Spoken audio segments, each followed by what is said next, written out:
नैना मन ही मन में बड़बड़ाते हुए। क्या क्या मैं पागल हूँ? क्या निधि जैसी कोई लड़की असल में है ही नहीं? ये सब मेरा वहम है? क्या मेरी इसी पागल और बचकानी हरकतों की वजह से पुराने परिवारों ने मुझे छोड़ दिया है? नैना अपने मन में ये सवाल कर ही रही थी कि तभी दरवाजे पर एक दस्तक हुई। दरवाजे पर निधि खड़ी मुस्कुरा रही थी। निधि, निधि तुम मेरी बहन मर्फी आंटी है ना? वो मुझे पागल साबित करना चाहती है।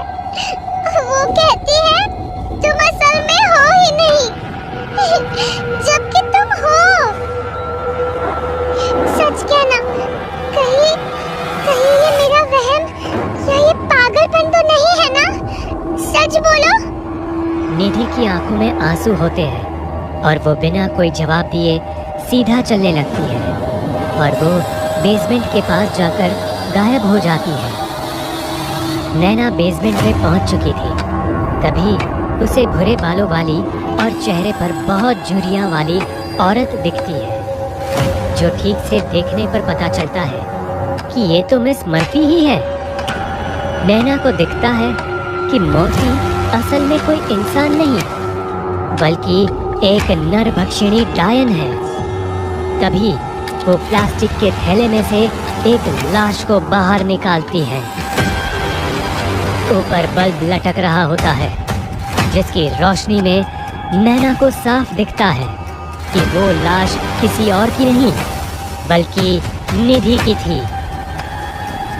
नैना अंदर से कांप उठती है और अब उसे समझ नहीं आ रहा था कि वो क्या करे। उसे बहुत डर लग रहा था और रोना भी आ रहा था, लेकिन अगर मर्फी उसे अभी इसी वक्त देख लेगी तो जाहिर है वो उसे भी मार देगी। नैना दबे पांव अपने कमरे में आती है और दरवाजा कसकर बंद करके रोने लगती है। अब तो वो और भी ज्यादा डरी और कंफ्यूज्ड थी। कुछ समय बाद वो नॉर्मल होती है तो वो ये सोचती है कि असल में पूरा मामला है क्या। असल में अभी उसने निधि की लाश को देखा, जबकि कुछ देर पहले ही वो निधि के साथ डाइनिंग टेबल पर बैठी थी। कहीं ऐसा तो नहीं कि मर्फी ने निधि का कत्ल कर दिया और अपने कातिल के कैरेक्टर को छिपाने के लिए निधि को अदृश्य साबित करने का ढोंग कर रही है। लेकिन अगर ऐसा है भी तो निधि उसे कैसे दिखाई दे रही है, जबकि वो तो मर चुकी है। उसका सिर ये सब सोच सोच कर फटा जा रहा था। तभी उसने अपनी बगल में निधि को बैठा देखा, जिसे देखकर वो बहुत ज्यादा डर गई। दीदी, तुम डरो मत। ये सच है कि मैं मर चुकी हूँ और मेरा अब कोई वजूद नहीं है, लेकिन मेरी कातिल वो चुड़ैल मर्फी ही है। ठीक पिछले हफ्ते के शनिवार की रात को जब तुम बार्बर अंकल के साथ मेला देखने गई थी ना, तब मैं गलती से मर्फी आंटी के रूम में दाखिल हो गई थी। जहाँ जाने को वो सख्त मना करती थी। मर्फी आंटी के कमरे में उनकी असलियत थी, जैसे भूत के कॉस्ट्यूम, बड़े नाखून, सफेद बाल और खून की बोतल। धौलपुर गांव के स्टेशन पर बिल्कुल सन्नाटा होता है। वहां पर एक भी व्यक्ति नहीं होता है। तेज हवाएं चल रही होती है और बिजली कड़क रही होती है। अभी रात के सिर्फ 11:30 बजे हैं, लेकिन गांव में ऐसा सन्नाटा है मानो जैसे यहाँ कोई नहीं रहता। यहाँ कोई ऑटो रिक्शा भी नहीं मिलने वाला। हमें यहाँ से पैदल ही घर की ओर जाना पड़ेगा। हाँ, जल्दी करो, मौसम खराब हो रहा है, नहीं तो हम बारिश में फंस जाएंगे। तीनों पैदल ही घर की ओर बढ़ने लगते हैं। चारों तरफ घनघोर अंधेरा होता है। जोरों से आंधी चल रही होती है और बिजली कड़क रही होती है। तभी रोड के किनारे उन्हें टैक्सी वाला मिलता है जो अपनी टैक्सी में सो रहा था। मैं इस टैक्सी वाले से बात करता हूँ। अमित टैक्सी वाले के पास जाकर उसे उठाता है। ओ भैया, अरे ओ टैक्सी वाले भैया, हमें धौलपुर गांव जाना है। लगता है आप लोग इस गांव में नए आए हो। आपको नहीं पता, आज अमावस की काली रात है। आज की रात इस गांव में एक भी इंसान अपने घर से बाहर नहीं निकलता।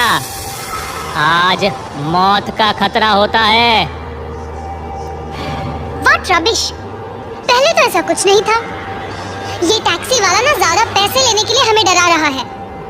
ठीक है, तुम्हें यहाँ से कहीं जाने की कोई जरूरत नहीं है। ये लो पैसे, हमें बस अपनी टैक्सी एक रात के लिए दे दो।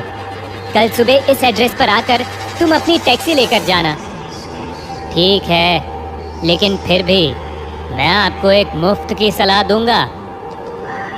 गांव के उत्तर दिशा में जो कुआं है उसके पास भूल कर भी मत जाइएगा। और अगर कोई आपको पीछे से आवाज दे तो पीछे मुड़कर बिल्कुल मत देखिएगा। अमित अपना सारा सामान टैक्सी में रखकर खुद टैक्सी ड्राइव करके घर की ओर निकल जाता है। मुझे यहाँ से एक शॉर्टकट रास्ता पता है।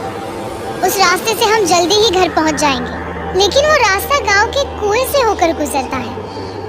क्या यार, तुम भी इन सब बातों में विश्वास करने लगी? नहीं, ये सब टैक्सी वाला हमें डराने के लिए बोल रहा था। अमित सरिता के बताए गए रास्ते पर गाड़ी मोड़ देता है। जैसे ही उनकी गाड़ी गांव के कुएं के पास पहुंचती है, गाड़ी के नीचे एक पत्थर आ जाता है और गाड़ी कुएं से जाकर टकरा जाती है। उस कुएं के अंदर का पानी जोर जोर से हिचकोले खाने लगता है, मानो जैसे कुएं में लहर आ गई हो। तुम सब ठीक तो हो? शायद पहिए के नीचे कोई पत्थर आ गया था। मुझे ऐसा लगा जैसे यहाँ कोई खड़ा हो। तभी सरिता की नजर कुएं के पास खड़े अपने बचपन के दोस्त रामानंद पर जाती है। अरे रामानंद, कैसे हो तुम? तुम तो बिल्कुल नहीं बदले। और ये गांव में इतना सन्नाटा क्यों है? और तुम यहाँ अकेले क्या कर रहे हो? अमावस की काली रात, ये रात मौत की रात होती है। आज कोई नहीं बचेगा, सब खत्म हो जाएंगे।